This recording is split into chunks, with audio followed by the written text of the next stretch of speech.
Ireland knows famine well. No event shaped modern Ireland more than the Great Famine of the 1840s. A potato blight triggered the deaths of over 1 million people and forced 2 million to flee. This catastrophe permanently damaged Irish British relations. Future Irish nationalists would, and still do, rally around its memory. And yet, starvation would break out again even after our independence, albeit on a much smaller scale. The Treaty of 1921 saw the partition of the island, with the Irish Free State being formed. While outside the United Kingdom, it would remain a dominion of the British Empire until the late 1930s. The new nation did not get off to a great start. World War I, the Easter Rising, the War of Independence had all left the country in pieces. To make matters worse, the treaty immediately led to a short but bloody civil war, which ended in 1924. Kevin O'Higgins, the Free State Minister of Justice, would describe the new government as, quote, simply 8 young men in City Hall, standing amidst the ruins of one administration, with foundations of another not yet laid, and with wild men screaming through the keyholes. Unsurprisingly, Ireland quickly entered an economic recession. 100,000 were soon unemployed, with about 40,000 of them in agriculture. Cum Gael, the governing party, quickly implemented severe austerity. Historian Finn O'Dwyer wrote of the package, quote, a highly conservative party, they were committed to trickle-down economics, seeing large farmers as the engine of the economy. Therefore, they tried to cut the richer farmers' tax and costs while also reducing government expenditure, regardless of the social cost. In 1923, they supported these farming interests in a vicious labour dispute that saw wages slashed by 16% and a 7-day working week reintroduced.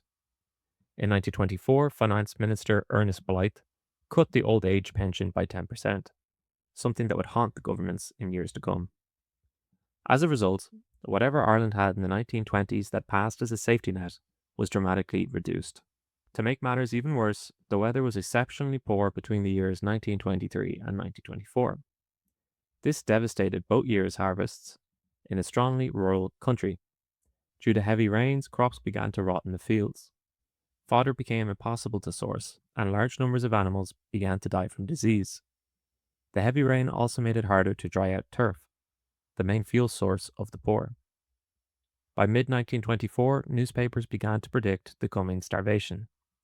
In December of that year, Minister Kevin O'Higgins made a similar prediction in a speech marking independence.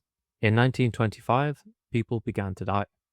On New Year's Eve 1924, a doctor was called to the home of Michael Caine, who lived on Orkney Island.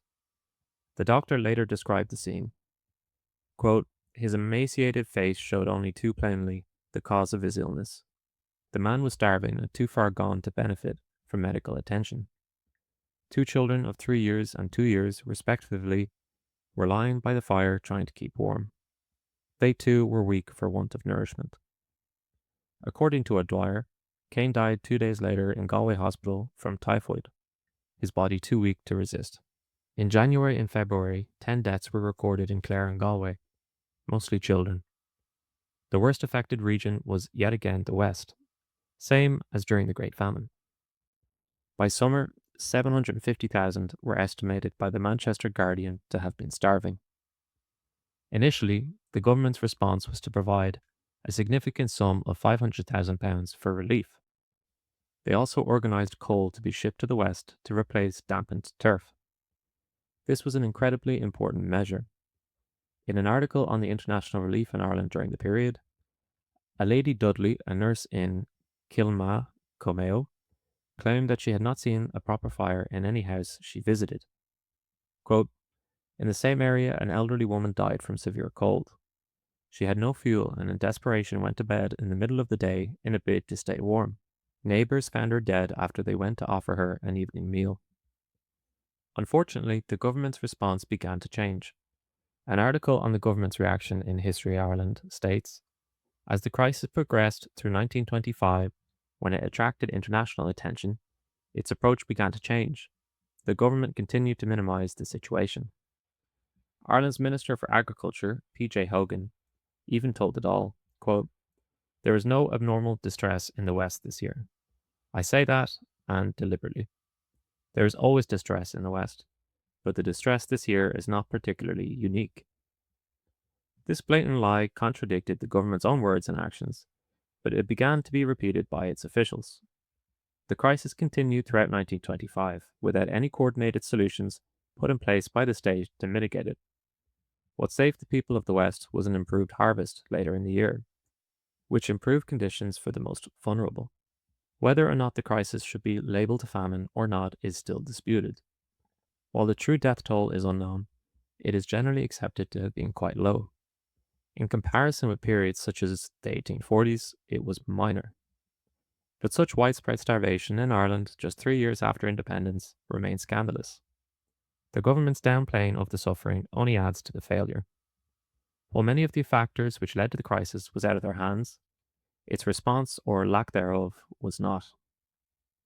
It is strange that the starvation of 1925 is not so well known in Ireland. It could be that both the people and the state were more than happy to just forget it. A journalist with the Connacht Tribute, quoted in History Ireland, wrote that year, quote, "The poor people conceal their poverty, sometimes even from one another. They reveal a strange mixture of pride and fatalism." Thanks very much for watching, guys. I hope you enjoyed the video. Sorry for not keeping up to date on my uploads. My schedule's gone a bit haywire. So please forgive me for not sticking to it as much as I should have. But I'm hoping to get back into the rhythm of things now. So if you enjoyed, please consider leaving a like and a comment. It really helps the channel. And I'll see you guys next time.